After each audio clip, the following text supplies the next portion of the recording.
So Visakha steel plant అంశానికి సంబంధించి ఒకటి, మీరు ఆల్రెడీ ఆందోళన చేస్తున్నారు, కార్మికులు ఆందోళన చేస్తున్నారు, 10,000 కోట్లు ఇచ్చామని ప్రభుత్వం చెప్తోంది.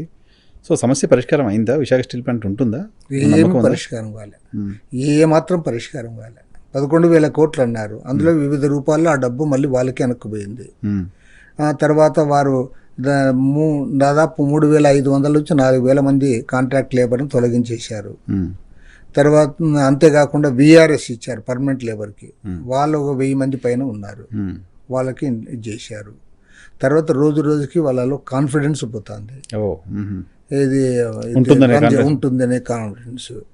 కాబట్టి ఏమంటే ఇది ప్రభుత్వము ఏమంటే ఏం చేయాలి సార్? ప్రభుత్వం ఏం చేయాలి? వాళ్ళు సింపుల్గా రెండే చెప్తున్నారు. ఫ్రమ్ ద బిగినింగ్ చెప్తున్నది ఏమంటే మీరు మాకు క్యాప్టివ్ మైన్స్ ఇవ్వండి, క్యాప్టివ్ మైన్స్ ఇవ్వండి.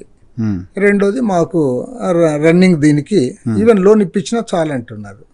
కాబట్టి ప్రభుత్వం అనుకుంటే పెద్దది కానే కాదు. నువ్వు అనకాపల్లిలో ఒక ప్రైవేట్ మైన్ పెట్టి మిట్టల్ వాళ్ళకి క్యాప్టివ్ మైన్స్ అని అడుగుతారు. అవును, చంద్రబాబు నాయుడు గారు అడుగుతున్నారు, మోడీ గారు చంద్రబాబు అడుగుతారు, మొత్తం మన ఎంపీలు అంతా అడుగుతారు. అసలు ఏమాత్రం సిగ్గు లేకుండా అడుగుతారు, ఏమాత్రం సిగ్గు ఎగ్గేం లేకుండా. అంటే మిట్టల్కి నువ్వు క్యాప్టివ్ మైన్స్ కావాలని కోరేవాడు. మరి అందులో పోనీ ఇంకోటి, విశాఖ స్టీల్కి నేను నా బాధ కూడా అదే, చాలా బ్రాండ్ ఇమేజ్ ఉంది మార్కెట్లో, క్వాలిటీ పొద్దుకి. నీకు అంత బ్రాండ్ ఇమేజ్ ఉండి, అంత పెద్ద ల్యాండ్ ఉండి, ఒక పెద్ద అసెట్, అసలు విశాఖపట్నం అంటేనే విశాఖ స్టీల్, అంతే కదా, దాన్ని కాపాడుకోకుండా దానికి క్యాప్టివ్ మైన్స్ అడగరు, బిట్టల్ దానికి క్యాప్టివ్ మైన్స్ అడుగుతారు. మరి పైగా వాళ్ళేదో ఇది అభివృద్ధి చేసినట్లుగా రాష్ట్రానికి ఏదో చేసినట్లు, ఏం అభివృద్ధి చేసినట్టు. విశాఖపట్నం నేను ఓపెన్గా ప్రతి మీటింగ్లో చెప్తా, అంటే ఇక్కడ విశాఖ స్టీల్ ఎప్పుడని రాని, విశాఖ స్టీల్ ప్రైవేటేషన్ జరిగిందంటే వారు ఎవరైతే అధికారంలో ఉన్నారో వారు చరిత్రహీనులుగా మిగిలిపోతారు 100%. దీంట్లో మాత్రంగా వాళ్ళకి మిగతా ఎన్ని చేసినా ఎన్ని చేయకపోయినా, ఎందుకంటే మన రాష్ట్ర ప్రజల సెంటిమెంట్ అది. రాష్ట్రం అంటే ఆంధ్ర రాష్ట్రం అని కూడా కాదు, మొత్తం మన తెలుగు ప్రజల సెంటిమెంట్ అది. తెలుగు వాళ్ళ హక్కు అని కదా ఫైట్ చేసింది కూడా. కాబట్టి ఈవెన్ ఆదిలాబాద్లో చనిపోయారు, హైదరాబాద్లో చనిపోయారు. విశాఖ స్టీల్ ప్లాంట్లో 34 మంది చనిపోతే ఆ రోజు తెలంగాణలో కూడా చాలా మంది చనిపోయారు. అది సుదీర్ఘమైన పోరాటం, అనేక మంది జైళ్ళకి పోయారు. కాబట్టి ఏమంటే ఆ రోజు కొల్లి నాగేశ్వరరావు గారు మా యూత్ లీడర్గా ఉండేవారు, తర్వాత రైతు నాయకుడు అయ్యారు. వీళ్ళందరూ కూడా జైళ్ళలో ఉన్నారు, ప్రతి జిల్లాలో జరిగింది. కాబట్టి ఏమంటే అది ప్రజల మైండ్స్లో ఉంది. దాన్ని యాక్చువల్గా దానివల్లనే ఇన్నాళ్ళు ఆగింది, లేకపోతే ఈ పాటికి వీళ్ళందరూ కూడా చేతులు లిఫ్ట్ చేసింది, భయంతో అయిపోయారు. ఆంధ్రప్రదేశ్లో ప్రత్యేక హోదా అనే అంశం లేదా సార్? అయిపోయిందా? పోదు, బట్ ఆ అంశం ఒక్కోసారి అది ఇప్పుడు వెనకపట్టు పట్టింది. ఎందుకంటే ఇప్పుడు ఎన్డీఏ గవర్నమెంట్, ఎన్డీఏ మాది, ఇక్కడ ఎన్డీఏ, అక్కడ మాది ఎన్డీఏనే, మాది డబుల్ ఇంజన్ సర్కారు, మేము మాకంతా చాలా చేస్తున్నాడని వీళ్ళు ప్రచారం చేస్తాను. ఇదే ఎన్డీఏ కనీసం ప్రత్యేక హోదా ఇవ్వలేము, ప్యాకేజ్ ఇస్తామని చెప్పింది. ఇప్పుడు ప్యాకేజీ లేదు, హోదా లేదు, ఆ అజెండాని పక్కకు పోయింది. ఆ అజెండా గురించి వీళ్ళు మాట్లాడమే లేదు. ఇప్పుడు ఇంకోటి ఏమంటే సీఎం గారి విషయంలో 21 టైమ్స్ పోయాడు ఢిల్లీకి, అంతే ఈ ఏడాది కాలంలో 21 సార్లు ఢిల్లీ పర్యటన చేశాడు. పోయినప్పుడల్లా మంత్రులని, ప్రైమ్ మినిస్టర్ గారిని అందరినీ కలుస్తూ ఉన్నాడు. హోమ్ మినిస్టర్ కలుస్తూ ఉన్నాడు, నిర్మలా సీతారామన్ ఫైనాన్స్ మినిస్టర్ గారిని కలుస్తూ ఉన్నారు, ఇతర మంత్రులను కలుస్తూ ఉన్నాడు.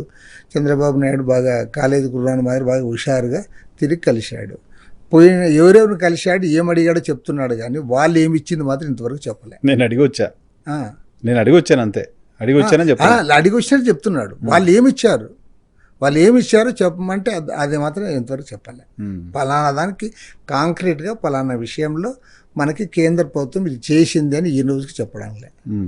ఒక్కటేమంటే ఈయనకి మంచి వెసులుబాటు కల్పించారు అప్పులు చేసుకోవడానికి, కాబట్టి విపరీతంగా అప్పులు చేస్తూ ఉన్నాడు. రికార్డు స్థాయిలో అప్పులు చేస్తున్నాడు, 190,000 కోట్ల రూపాయలు రికార్డు స్థాయిలో. ఒక్క అమరావతి పేరు మీదుగానే World Bank, Asian Development Bank, అదే హట్కోతో, కేఎఫ్డబ్ల్యూ జర్మనీ సంస్థతో 31,000 కోట్లు ఇచ్చాడు, ఓన్లీ వన్ ఫర్ అమరావతి. ఇప్పటికే మళ్ళీ 31,000 కోట్లు అన్నాడు. కానీ మన ఎప్పుడో ఢిల్లీలో సీఎం గారి స్టేట్మెంట్ చదివా, 78,000 కోట్లు అప్పు తెస్తామన్నాడు. నువ్వు ఇట్లా అప్పులు చేసేకి వాళ్ళు నీకు సహకరిస్తా అన్నారు అంత తప్ప వారు అదనంగా ఈవెన్ అమరావతి రాజధానికి కూడా ఇచ్చింది ఏం లేదు. రూపాయలు కూడా ఇవ్వలేదు కదా, జీరో గ్రాంట్ కదా అసలు. పోలవరం ఎత్తు తగ్గించాడు, దానిపై నువ్వు మాట్లాడడంలే. విశాఖ స్టీల్ ప్లాంట్ ప్రైవేటేషన్ గురించి వాళ్ళు క్లారిటీ ఇవ్వడంలే. ఇప్పటికి వాళ్ళు అదే స్టాండ్ మీదే ఉన్నారు. మరి నువ్వు ఏం ఫోన్లు వెనుకబడిన ప్రాంతాలు రాయలసీమకు ఉత్తరాంధ్రకి ఏమన్నా అదనంగా ఇచ్చారంటే అది ఇవ్వలే. కడపలో స్టీల్ ఫ్యాక్టరీ ఏమి వాళ్ళు ఎప్పుడో చేతులు ఎత్తేసారు. జగన్మోహన్ రెడ్డి ఉన్నప్పుడు జిందాల్ అన్నాడు. ఇప్పుడు జిందాలు అప్పుడు జగన్మోహన్ రెడ్డికి ఫ్రెండ్, ఇప్పుడు చంద్రబాబు నాయుడుకి ఫ్రెండ్. అంతే. ఇప్పుడు జిందాల్ తరఫున పెడతామంటున్నాడు. బట్ ఇంకా ఏం చేశారు వాళ్ళు అదనంగా?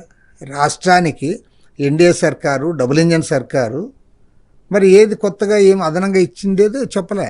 ఈరోజు కూడా చెప్పలే. ఈ 1 ఇయర్లో ఇన్నిసార్లు ఢిల్లీకి 21 సార్లు రికార్డు స్థాయిలో పోయాడు తప్ప ఆయన పలానాది మనకు ప్రత్యేకంగా వారు ఇచ్చారు అనేది ఇంతవరకు ఏది లేదు. సింగపూర్ కన్సార్టియం పేరు వస్తుంది మళ్ళీ, అమరావతి పనులన్నీ వాళ్ళకి ఒప్ప చెప్తారు అని.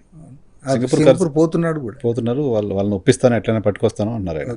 సో సింగపూర్ కన్సార్టియంకి ఇవ్వడాన్ని పాజిటివ్గా చూడాలా?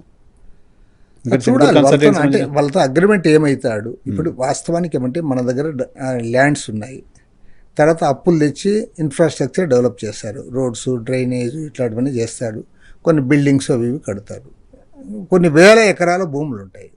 మరి అక్కడ పెట్టాలన్నప్పుడు సహజంగా కొన్ని కంపెనీలు రావాల్సిందే. ఆ కంపెనీలు అవి మన ఇండియా కావచ్చు లేదా అవుట్ సైడ్ నుంచి వచ్చినది. మనం ఏదో అవుట్ సైడ్ నుంచి వస్తారంటే గతంలో మాదిరి గుడ్డిగా మనం వ్యతిరేకించడంలే. ఓకే, అది వచ్చి దానివల్ల కూడా మనకు ప్రయోజనాలు కొన్ని నెరవేరితే మంచిదే. క్వాంటమ్ వ్యాలీది ఇప్పుడు ఎక్కువ ప్రచారం చేస్తా అన్నారు. ఏఐసిటీ క్వాంటమ్ వ్యాలీ, ఇంకోటి ఏది ఏఐసిటీ క్వాంటమ్ వ్యాలీ. ఓకే, అది వచ్చిన తర్వాత డ్రోన్ సిటీ కూడా, డ్రోన్ సిటీ ఇంకా చాలా చెప్తున్నారు.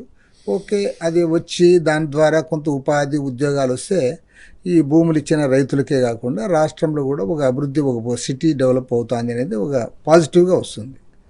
అది మంచిది, దానే కాదని. అసలు యాక్చువల్గా జగన్మోహన్ రెడ్డి అడ్డుపడకపోతే పోయిన 5 ఏళ్ళలోనూ కొంత వచ్చిండేది.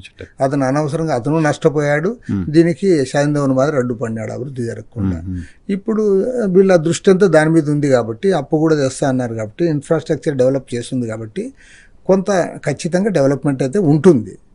కానీ దాన్ని అతిగా పోకూడదు. ఏదైనా కానీ అతి సర్వత్రా వ్యజ్యేత్ అని, నీకు 54,000 ఎకరాలు ఉంది ఇక్కడ చేయకుండా మళ్ళీ 40,000 ఎకరాలు చేస్తాం, మళ్ళీ అది చేస్తాం ఇది చేస్తామంటే అది రివర్స్ అవుతుంది.